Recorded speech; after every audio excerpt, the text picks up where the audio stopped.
Today I'm actually going to be reading out a passage of Anonymous Conservative's book on RK selection, how it applies to politics. Biologists have long recognized that two different psychologies exist in nature. These two psychologies each guide the organisms which hold them to pursue a behavioral strategy which will be most likely to yield effective survival and reproduction. They are referred to as reproductive strategies, but they are really deeply imbued psychologies. They frame how an organism views the world, how it views its peers, and how it behaves as it moves through life. The study of these psychologies is often described using the shorthand RK selection theory. Both the R strategy and the K strategy, as they are referred to within the field, are psychologies which yield behavior that is custom-tailored to a specific environment. In humans, as in nature, the R psychology is primarily an adaptation to the presence of copious resources. This is a condition which reduces the advantages of producing fit offspring, in turn favoring raw numerical reproduction. By contrast, the K psychology is an adaptation to a relative scarcity of resources. This produces an increased selective pressure favoring the survival of more advanced and fit specimens. It also reduces the advantages of producing copious numbers of less fit offspring. Although the presence or absence of resources may vary within a population, over the short term, over the long term, these two environmental conditions will usually accompany either the presence or absence of a constant, high mortality, most frequently predation. Predation lowers population numbers and prevents overcrowding, thereby increasing the per capita resources available to each individual. This prevents the onset of a resource shortage due to overpopulation.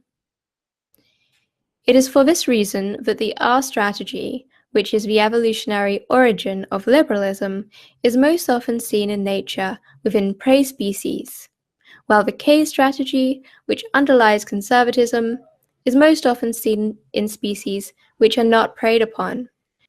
This is in fact the biological underpinning of the oft-heard maxim, conservatives think like lions, liberals think like lambs.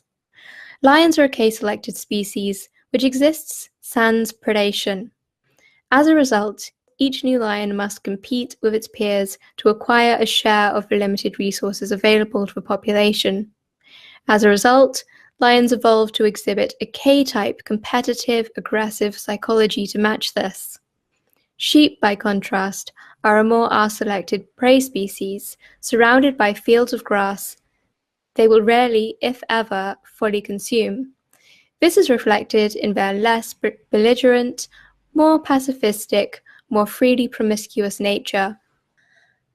One species exhibits a psychology which is belligerent, competitive, and sexually restricted so as to compete for limited resources. The other exists as an exact opposite, simply trying to turn resources into offspring as quickly as possible, regardless of the fitness. Each is perfectly designed to compete with peers in their respective environment. The R strategy entails 5 main psychological traits. Each trait is designed to help an organism outcompete its peers in the R-selected environment of free resource availability. This psychology exhibits a psychological aversion to both competition with peers and the competitive environment. It also exhibits a tolerance for or embrace of promiscuity, low investment single parenting, and early onset sexual behavior among offspring. It will also tend not to exhibit any group-centric urges, such as loyalty to in-group or hostility to out-group. Of these 5 traits, competition aversion, promiscuity, single parenting, early onset sexuality, and aversion to group centrism/ethnocentrism, political leftists exhibit a tolerance of or an embrace of all 5. Indeed, as we will show, these 5 urges explain the entire liberal platform of issue positions. Liberalism seeks to quash competitions between men, from capitalism to war to citizens killing criminal attackers with privately owned firearms. Liberalism also adopts a lax attitude toward rampant promiscuity, if it is not actively embracing it. Liberals tend to support single parenting, such as was seen in the debate over the TV show Murphy Brown's glorification of single motherhood. Liberalism exhibits a tolerance for, or an embrace of, ever earlier sexual education for children, as well as an ever more sexualized media environment to which children are exposed. Liberals tend to reject ethnocentrism and view any tendency toward a pack mentality as an odd and foolish evolutionary throwback. On top of all of this, at the heart of most liberal policy is a fundamental perception that resources exist in limitless quantities and that any shortage is not inherent to the finite nature of the world. Rather, any shortage must be due to some specific individual's greed, altering the world's natural state of plenty, which would otherwise be able to easily provision everyone with a comfortably high level of resources. This is a psychology designed to avoid danger and focus the individual on reproducing as fast as possible. In our ancient evolutionary environment, absent birth control and abortion, this would produce large number of offspring beginning early in life, and it would perfectly adapt to conditions of free resource availability. The K strategy entails an embrace of 5 opposite psychological traits. The K selection favors an aggressive embrace of competition and the competitive environment, where some individuals succeed and others fail, based on their inherent abilities and merits. It tends to reject promiscuity in favor of sexual selectivity and monogamy, and it will strongly favor high investment two-parent offspring rearing.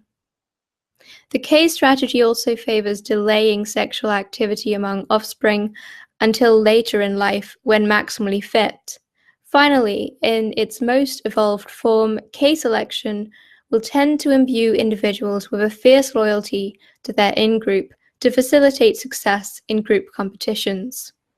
Danger, shortage, and conflict are the evolutionary origins of a pack mentality, and they are ever present in the extreme K-selected environment. Clearly, conservatives favor competition, from capitalism to war to armed citizens fighting off criminals with personally owned firearms. Conservatives accept that such competitions will produce disparate outcomes, which will be based on inherent ability and effort. Conservatives favor a culture of monogamy over promiscuity, and they tend to desire a culture which favors high investment two-parent child rearing, as evidenced by the growing debate over family values within our culture. Conservatives also tend to want to see children protected from sexually stimulating themes or sexual education until later in life, so they will be more likely to delay the onset of sexual activity until they're mature. Of course, conservatives have always viewed liberals as exhibiting diminished loyalty to their nation and its people, because to a conservative, patriotism and support for one's own is a vital moral quality in peers, and its expression can never be too exaggerated. Again, this is a psychology designed to house one's genes in carefully chosen, highly fit competitive machines. It is perfectly adapted to confront conditions of resource limitation, where one's only means of acquiring resources is to be better at competition than your peers and do whatever it takes not to be the individual who failed to succeed. Why do the R and K reproductive strategies exist? How does each strategy offer advantage to the individual who exhibits it? Suppose you have a field and it produces enough grass to support 100 R-selected rabbits. A group of owls moves in, however, and keeps the rabbit population at only 20 rabbits in a field which produces enough food to support 100. Now, this environment offers specific advantages and disadvantages to each rabbit. The owls will shorten each rabbit's average lifespan. As a result, Darwinian selection will favor rabbits which reproduce fast and early. If a rabbit waits to mate, it will be eaten, and that sexually procrastinating trait will be culled. As a result, those rabbits that produce the next generation will have no compunction about mating as early as possible.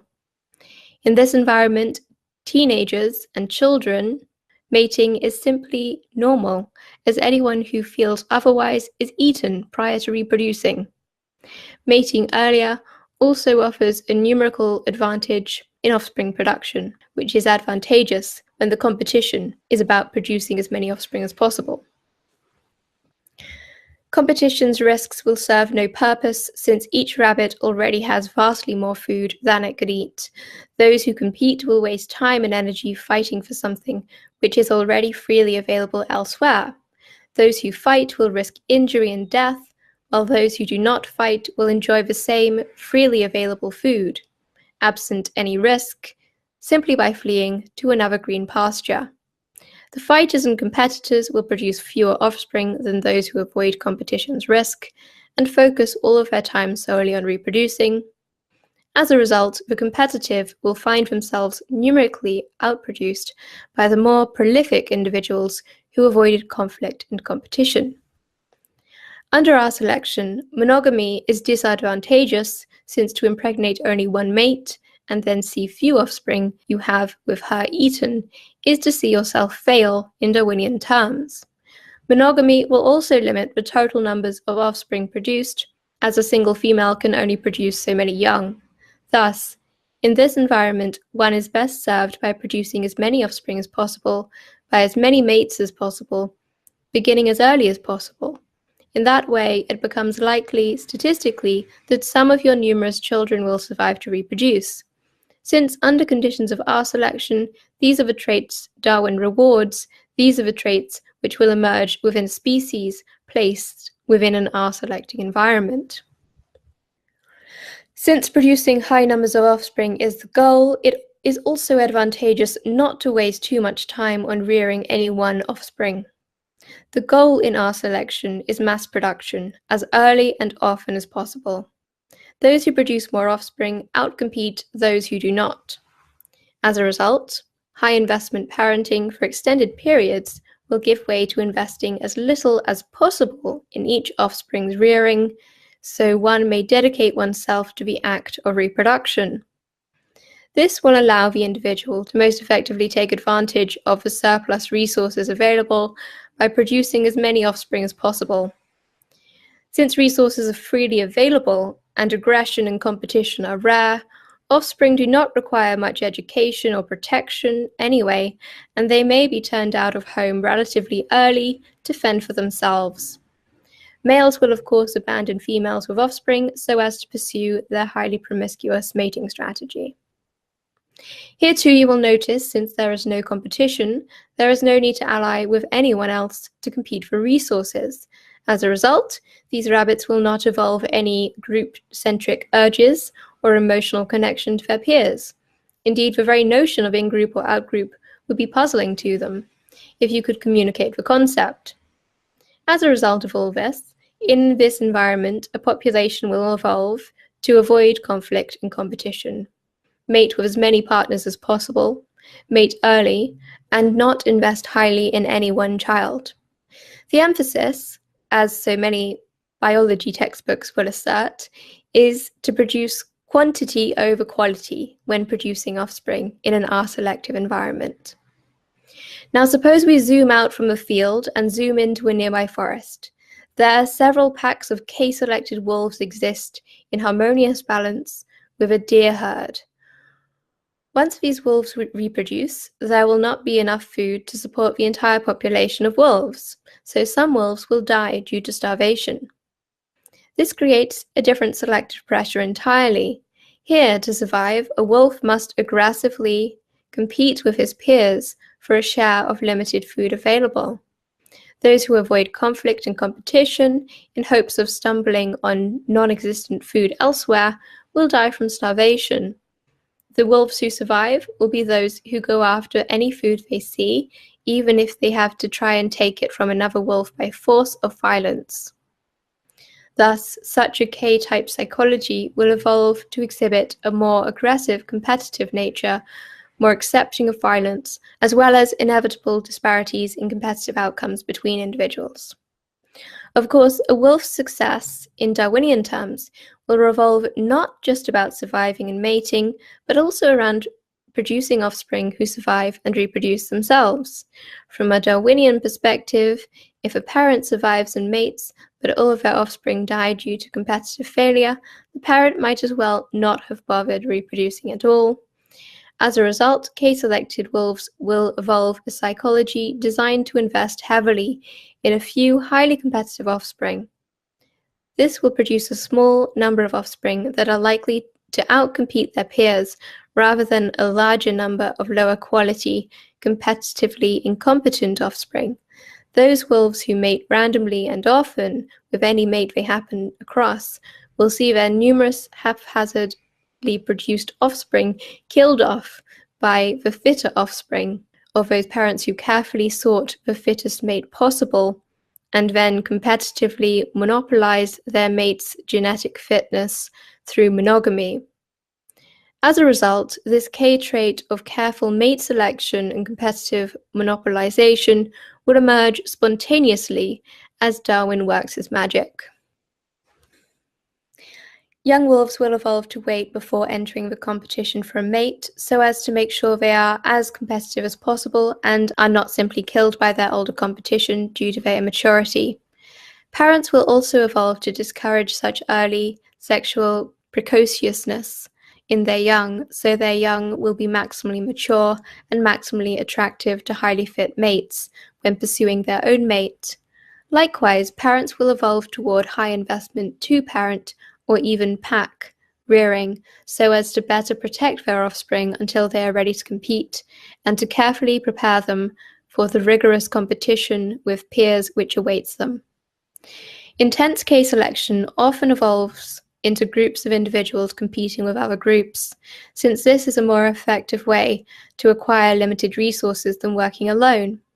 As a result, K-type organisms will tend to evolve into groups of individuals who exhibit pro-social traits, such as loyalty to in-group and disregard for out-group interests. This is why K-selection produces packs of wolves, herds of elephants, pods of dolphins, and prides of lions, all of whom care deeply for each other, while mice, antelope, deer, rabbits, and other R-selected species will not exhibit any sadness should one of their ranks fall prey to a predator.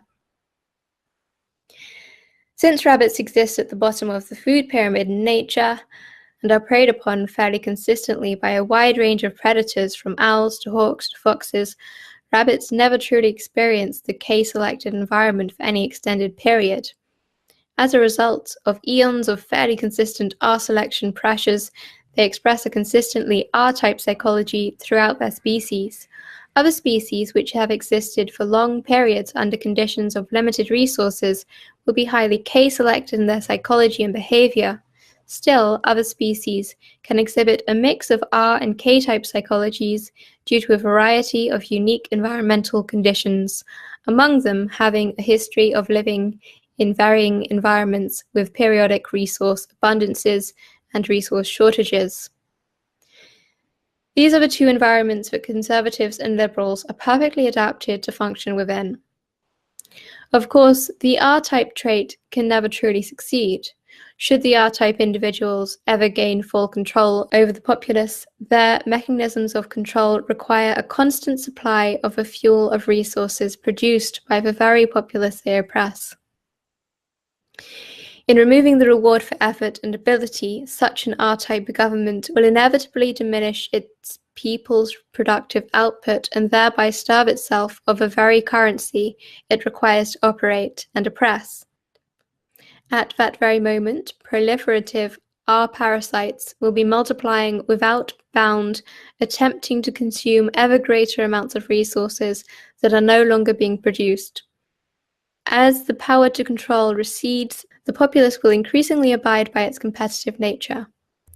As we have seen, such a mechanism will not tend towards a steady homeostasis where R and K-type natures exist in a perpetually harmonious balance, but rather will careen wildly between periods of oppressed shortages and freedom-fueled abundance, When the highs come, they will be wonderful, but within each will lay the selected seed of overtly abundant resources. Just as surely as day follows night, that seed will inexorably grow alongside the R-type subset of a population until stability has given way to governmental collapse and abundance and plenty becomes shortage, inefficiency, and desperation. Personally, it is my opinion that the least immoral path is to honor each man's freedom, limit government intervention, and let each man bear the burden of responsibility for himself and his future.